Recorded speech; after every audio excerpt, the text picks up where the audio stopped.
A wife desperately searches for a job to save her family from its terrible financial situation, but she soon discovers the secret behind the job offer. In the Horton residence, Samantha, the wife, hustles to get things done around the house. She playfully sends Jenna, her youngest daughter, to her husband Rex to get her dressed up. Then she urges Charlie, her eldest, and Brady, her son, to clean up before their grandma arrives to babysit because of their bank appointment.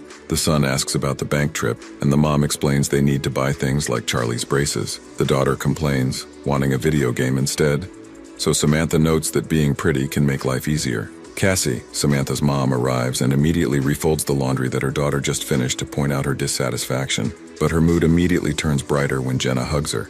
Rex greets her, and the mother-in-law casually leads the discussion about his knee injury and their financial situation, especially their plan if the bank rejects their request. She remarks that his son-in-law sounds like her previous husband and adds that it isn't a sin to be poor, but it's inconvenient. Samantha's arrival interrupts their conversation and she confidently shows off her beauty, which solicits praise from everyone in the room. Rex jokingly comments that the banker will have difficulties turning her down if she looks that way, and the wife admits that it's why she dresses up. Her mom notices her pumpkin smell, and she responds that she read from a man's magazine years ago that it's a good stimulant for men. Samantha urges her husband to leave, and Cassie cheers them on. The couple arrives at the bank and they can't help but become nervous, so Samantha unbuttons the upper part of her husband's shirt as a backup, just in case the banker prefers men.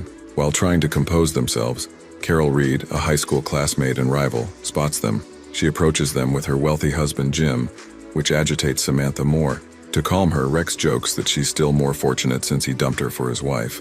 As expected, Carol boasts about her ideal and luxurious life while noting how her rival wore the same dress the last time they saw each other, which Samantha interrupts by bidding goodbye as they stride toward the bank. Afterward, they meet Mr. Sweeney, their banker, to negotiate about their house's foreclosure and request a payment extension. Samantha intervenes by leaning in alluringly with her pumpkin scent. Mr. Sweeney gets distracted and comments on her fragrance, causing Rex to button his shirt. Mr. Sweeney regains composure and firmly states they must pay this month. Samantha accuses him of insincerity, narrating his false promises and government assistance claims. The banker denies it, but Rex vouches for Samantha's photographic memory as she mentions a specific incident with his stained shirt. The woman flips the banker's ID forward, and the stain is there.